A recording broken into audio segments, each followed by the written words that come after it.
The networking mixer was packed with consultants and analysts, all holding wine glasses and pretending to care about each other's projects.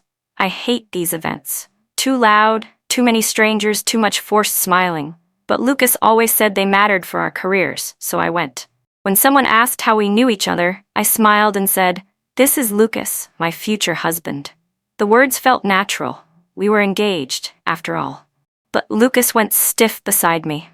His smile stayed perfect, but his hand tightened on his glass. Later in the car, he turned to me with that careful expression I was starting to recognize. "Naomi," he said quietly, "please don't introduce me that way in professional settings. People make assumptions. It complicates things." I nodded, confused but not wanting to argue, but something cold settled in my chest. It wasn't embarrassment in his voice, it was fear. That night, I lay awake wondering what assumptions he meant. What complications could come from telling the truth? I didn't know then that fear was the first crack in a carefully constructed lie. I met Lucas 3 years ago at a compliance conference. He didn't approach me like other men did, with aggressive confidence or obvious interest. He was subtle, patient. He asked smart questions about my work, remembered small details from our conversations, and never pushed for more than I offered. For someone like me, shy and careful with trust, that felt like respect. He told me he admired how I thought, how I saw patterns others missed. He said I made him feel grounded, safe. He never rushed me. Our first kiss happened 2 months after we met. Our first night together, 4 months after that. Everything moved at my pace, which made me believe he understood me. Looking back, I realized he was studying me, learning what I needed to hear, what made me feel secure, what would make me trust him completely. He positioned himself as emotionally honest, serious about the future, tired of games. And I believed him. Why wouldn't I? Every action matched his words. Until they didn't. Lucas never competed with my career. When I got promoted to senior analyst, he celebrated genuinely. When I worked late on audits, he brought me dinner without complaint. He never demanded attention or made me feel guilty for prioritizing work. For an introvert who valued independence, he felt like perfect balance.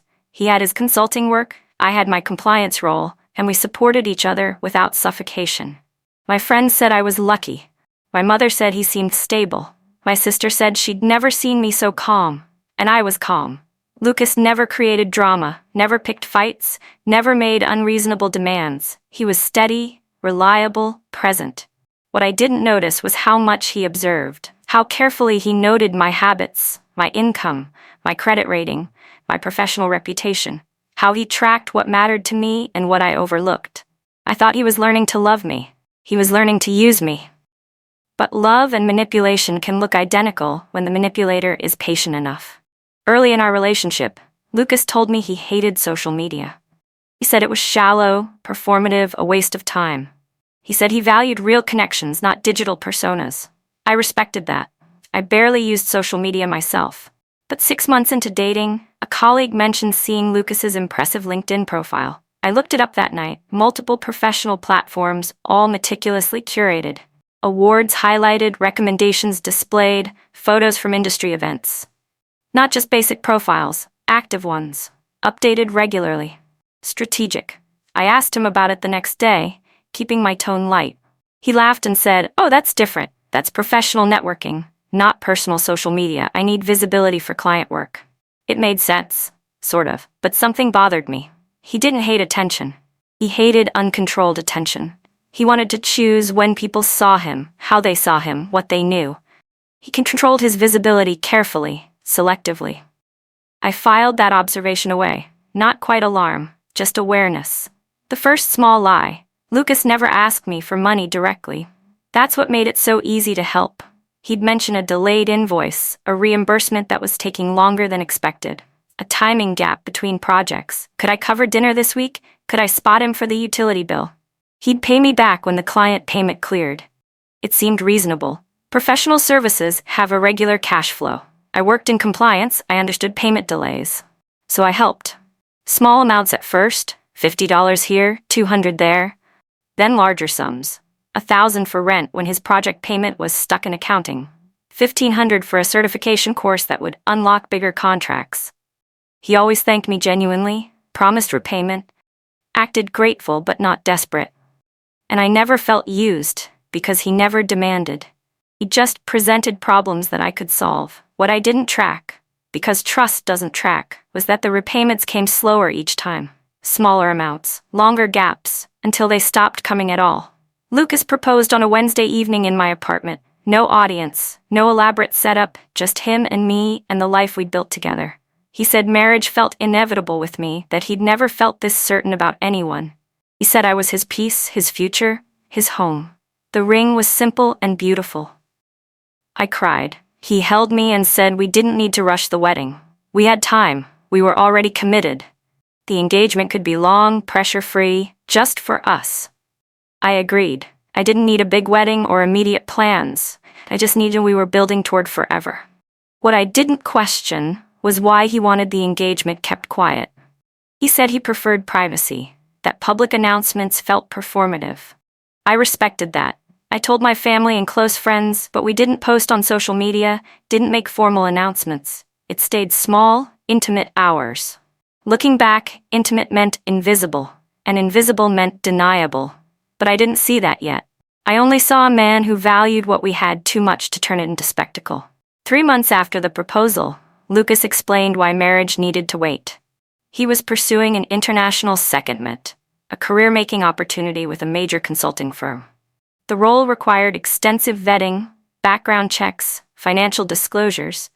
He said getting married now would complicate everything. Spouses triggered additional scrutiny, relocation packages, disclosure requirements. It would slow down the process, maybe disqualify him entirely. He said it logically, calmly, like he was presenting a business case. And it made sense. I worked in compliance. I understood disclosure requirements, audit trails, background investigations. Marriage creates shared liability, documented connections. If he needed a clean, simple application, staying unmarried was strategic. So I agreed to wait. We'd marry after the secondment was secured. I thought I was being supportive, understanding, mature. What I didn't realize was that marriage doesn't just create paper trails. It creates protection, legal rights, shared assets, accountability. And Lucas needed none of those things. He needed access without obligation, partnership without proof. My job gave me an advantage Lucas didn't expect. As a senior compliance analyst, I understood systems documentation, risk assessment. I knew how disclosures worked, what triggered audits, how inconsistencies surfaced. Lucas praised this about me. He called me his ethics brain, said my attention to detail amazed him. He'd ask casual questions about compliance procedures, hypothetical scenarios about reporting requirements. I thought he was interested in my work. He was mining information. But he made a crucial miscalculation. He assumed my expertise would keep me in my lane, focused on external compliance, not internal investigation. He thought my trust would override my training. What he didn't understand was that compliance analysts are pattern recognition machines. We're trained to spot anomalies, inconsistencies, gaps in narratives, and once we see a pattern, we can't unsee it. My ethics brain didn't just apply to work, it applied to everything, including him. I just needed the right trigger to start looking closely. That trigger was coming. The pattern started revealing itself at social events. At his firm's holiday party, Lucas introduced me as his girlfriend, not fiancé. Girlfriend. I thought maybe he'd forgotten, or maybe it was habit. But then at a client dinner, he introduced me as Naomi, a friend. I felt my face flush, but I stayed quiet. Later at an industry conference, someone asked about his relationship status. He said, "I'm keeping my options open," and laughed. When I confronted him, he had explanations ready. The holiday party was mostly senior partners, traditional types, who had opinions about young engagements. The client dinner was with a difficult account. Personal details were inappropriate.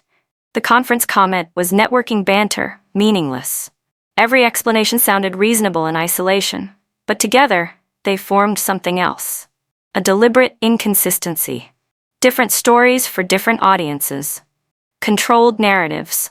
I started paying closer attention to how he introduced me, when he mentioned me, who knew what about us.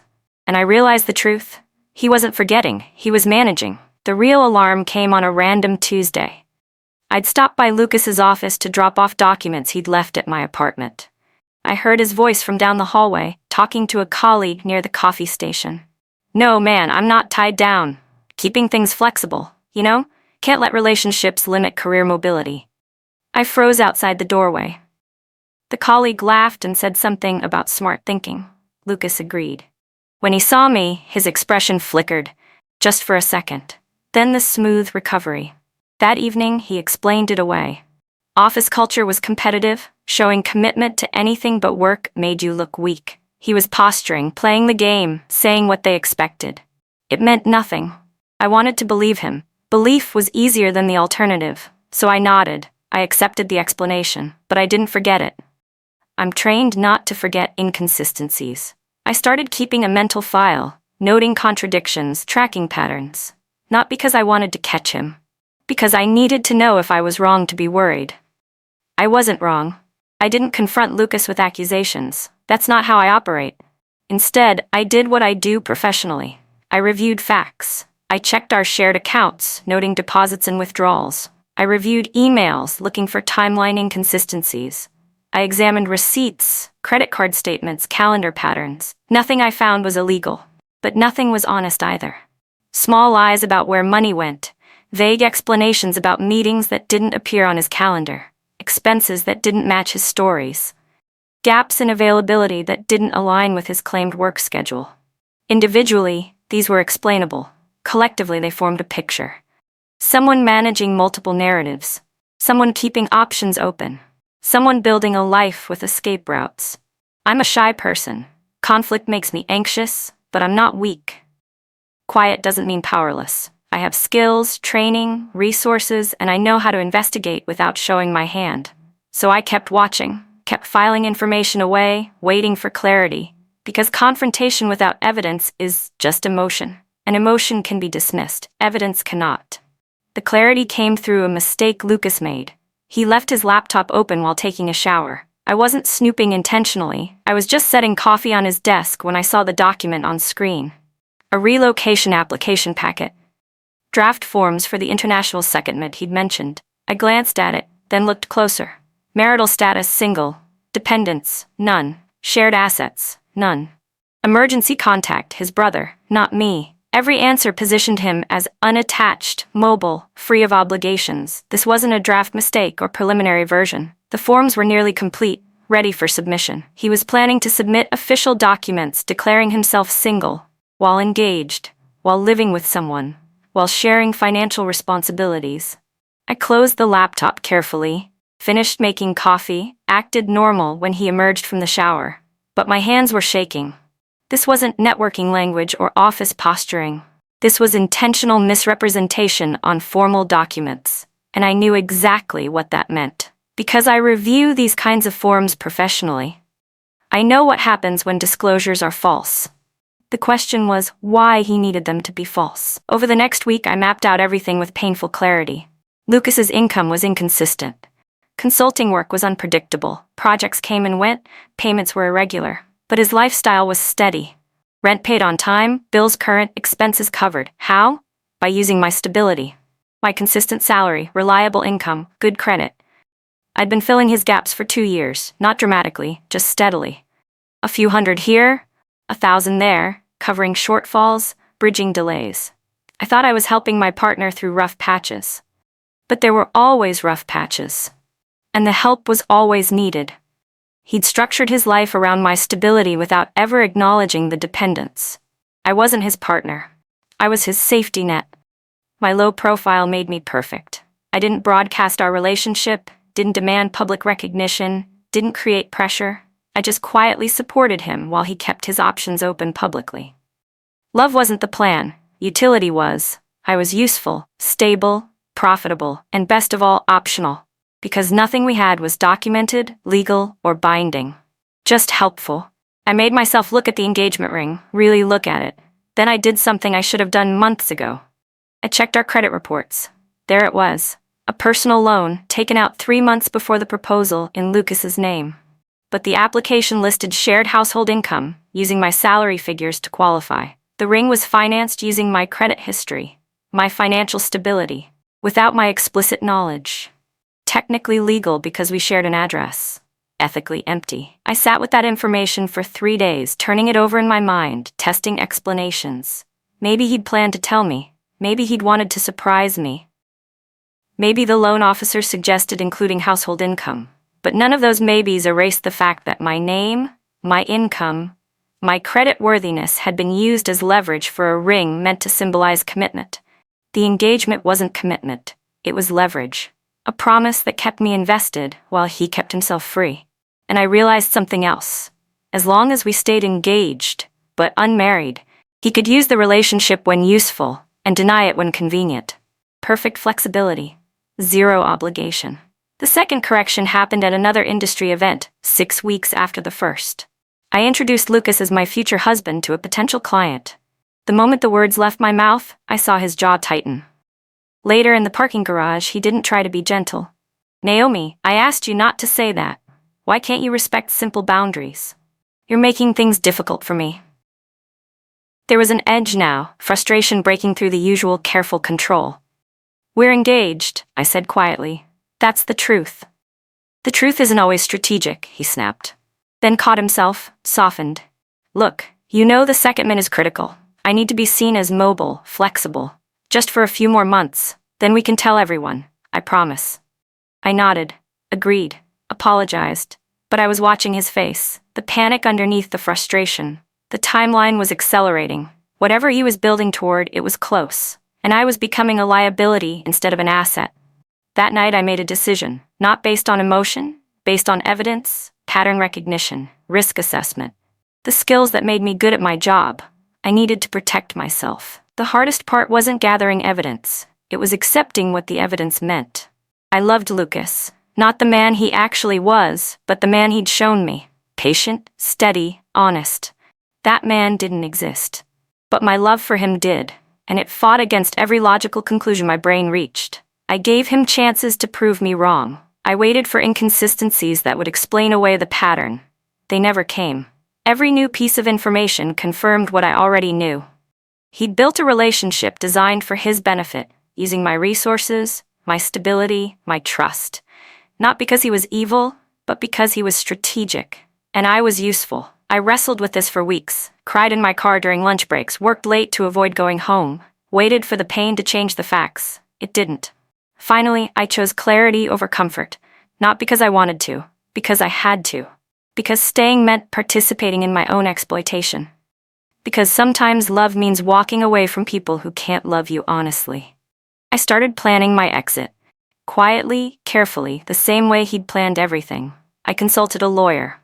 Not for revenge, just for protection. I needed to separate our finances, remove my liability from anything bearing Lucas's name, correct any records that tied my financial information to his representations. The lawyer explained that correcting records wasn't hostile. If my income, credit, or financial details had been used in applications or disclosures, I had a legal right to request corrections, especially if those details were used without full disclosure of the relationship status. This wasn't about hurting Lucas. This was about protecting myself from liability if his misrepresentations created problems. In compliance, we have a saying, accurate records protect everyone. Inaccurate records protect no one. I had a professional and personal responsibility to ensure that any documents bearing my information were factually correct. The lawyer drafted simple correction requests. No accusations, no drama, just documented facts and requests for accurate filing. I signed them, but held them. I needed to end the relationship first, cleanly, completely, then handle the administrative details, because once I started corrections, there would be no going back. I ended the engagement on a Saturday morning. No dramatic confrontation, no tears, no anger. I just told Lucas it wasn't working, that I needed different things, that we should end it cleanly. He looked surprised but not devastated, more confused than hurt. He tried the usual tactics, asking what changed, promising to communicate better, suggesting couples therapy. When those didn't work, he shifted to logistics. We could stay friends, take space, keep things amicable. I agreed to all of it, kept my tone calm, my reasons vague, my boundaries clear. I didn't accuse him of anything, didn't mention what I'd found, just ended it. He seemed to think this was temporary, a phase, a moment of doubt he could talk me through eventually. When I left that morning, he hugged me and said, "Take all the time you need. I'll be here." That confidence told me everything. He believed he could manage this, could bring me back around, could reset the narrative. He'd miscalculated before. He was miscalculating now, because I wasn't stepping away to think. I was stepping away to act. And I'd learned from the best how to plan quietly. 2 weeks after ending the engagement, I submitted the correction requests. Simple documentation sent to the relevant institutions. The personal loan that financed the ring had listed household income. I submitted a correction, noting that I had not co-signed, had not been consulted, and should not be listed as associated with the debt. The relocation application Lucas had prepared listed his status as single. But our shared lease, utilities, and my name on his emergency contact forms contradicted that. I submitted factual documentation showing we had been engaged and cohabitating during the application period. No accusations, no claims of fraud, just facts. Here's the lease, here are the utility bills, here's the timeline. The institutions had a responsibility to maintain accurate records. I was simply providing accurate information. This was my right. My responsibility, even, because my professional reputation depended on accuracy. And if my name or information had been used in ways that didn't reflect reality, I needed that corrected. For my protection, not because I wanted to hurt anyone. The corrections went into the system. I didn't know what would happen next. I just knew I'd told the truth. The audit notice came 6 weeks later. Lucas called me, frantic. His secondment application had been flagged. Routine review, they said, but they'd found inconsistencies in his disclosures. Marital status that didn't match lease documents, income representations that didn't match tax filings, financial obligations that hadn't been disclosed. The review wasn't punitive, just procedural. They needed clarification before proceeding. But the secondment was on hold, pending resolution. Lucas was panicking. He asked if I'd submitted anything, told anyone anything. I said simply, I corrected records where my information was used. That's standard practice. He asked me to retract them, to call it a mistake. I said no. Because it wasn't a mistake, it was accurate. He tried anger, then pleading, then bargaining. None of it moved me, because I understood something he didn't. This wasn't revenge. This was consequence. He'd built a structure on misrepresentation. When someone corrected the foundation, the structure couldn't stand. That wasn't my fault. That was his design. The compliance department didn't care about our relationship drama. They cared about accurate records, and his records weren't accurate. That was his problem to solve. Lucas showed up at my apartment 3 days later. The mask was completely gone. No charm, no careful control, just raw anger and panic. You destroyed my career, he said. Over what? Hurt feelings. You filed complaints, tanked my application, ruined everything. I stayed calm. I didn't file complaints. I corrected records where my name was used. That's not the same thing. You knew it would trigger review, he spat. You knew what would happen. I knew that accurate records matter, I replied. What happened after that wasn't my choice. It was yours. You chose what to disclose. You chose how to represent your status. I just told the truth where my information was involved. He stared at me like he'd never seen me before. Maybe he hadn't. He'd seen the version of me that was useful, quiet, trusting, accommodating. He'd never seen the version that was competent, professional, unwilling to be complicit. I loved you, he said finally. You really loved me? I asked. Or did you love what I provided? He had no answer, because we both knew the truth now. He left without another word, and I felt nothing but relief. Lucas lost the secondment. Not because of my corrections directly, but because the review uncovered a pattern. Multiple applications with inconsistent information, expense reports that didn't quite match, references that told different stories, small things individually, significant things collectively. His firm didn't fire him. They didn't need to. They just moved him to internal projects, removed him from client-facing roles, took away the visibility he'd worked so hard to build. He wasn't trusted anymore. In consulting, trust is everything. Without it, career progression stops. He'd built his professional reputation on carefully managed narratives. When one narrative collapsed, people looked closer at the others. And they found cracks everywhere. I heard about it through industry connections. People who remembered me as his former fiancé asked if I was okay. I said I was fine. Better than fine. because I'd learned that protecting yourself isn't the same as attacking someone else. Sometimes the best thing you can do is stop participating in someone's carefully constructed lies and let reality do the rest. The consequences Lucas faced weren't my revenge. They were just what happens when deception stops working. 3 months after the audit, my firm's compliance director called me into her office. I thought I was in trouble. Instead, she commended me. Someone had submitted a query about whether I'd acted appropriately in correcting records tied to my information. She'd reviewed the situation thoroughly. Her conclusion? I'd handled it perfectly. Textbook compliance. Professional. Appropriate. She said many people in my position would have stayed silent to avoid complications. But silence when your information is misused isn't loyalty. It's complicity. She was proud I'd understood the difference. My reputation within the firm strengthened. I wasn't seen as vindictive or emotional. I was seen as someone with integrity who understood that accurate documentation protects everyone, including the person making the correction. I didn't lose anything real from ending the engagement. No financial stability lost, no career damaged, no reputation harmed. Because none of my security had actually depended on Lucas. It had depended on me. And I was still standing. Stronger, actually, because I'd learned that protecting yourself is professional, not personal. It's just good practice. I heard through a mutual connection that Lucas got engaged again 6 months later. Fast engagement, very public, lots of social media announcements. His new fiancé posted constantly about their relationship, their plans, their future. Everything Lucas had said he hated. Performative, attention-seeking, public. But now he was participating enthusiastically, commenting on her posts, sharing photos, making declarations. The opposite of everything he'd claimed to value with me. People noticed. The same colleagues who'd watched him keep me hidden were now watching him overcorrect. It looked desperate, reactive, like he was trying to prove something. I didn't feel jealous. I felt distant, like watching a stranger perform a role badly. Maybe he'd learned. Maybe this time he was being honest.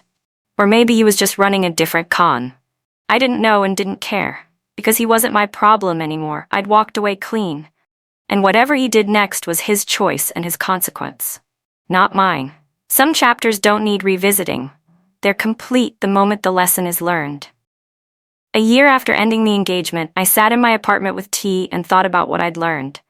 Lucas hadn't wanted to be my future husband because being someone's future requires honesty. Plans, documentation, legal ties, accountability. Everything he'd spent our relationship avoiding. He wanted access without obligation, partnership without proof, love without liability. And for a long time, I gave him exactly that. Not because I was stupid, but because I trusted by design. I believed in privacy, loyalty, stability. I thought those were strengths. They are strengths. But only with people who share those values honestly. With people who weaponize them, they become vulnerabilities. I didn't regret loving Lucas. I regretted not trusting myself sooner, not listening when fear whispered that something was wrong, not acting on evidence because I wanted belief to be stronger. But I learned. And the learning made me stronger. I walked away from laughter at my boundaries.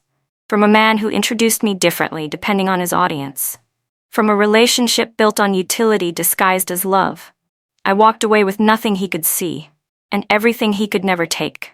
My integrity, my career, my future, myself. Sometimes the richest thing you inherit from a relationship is the clarity to never accept less than honesty again. And I was finally completely free.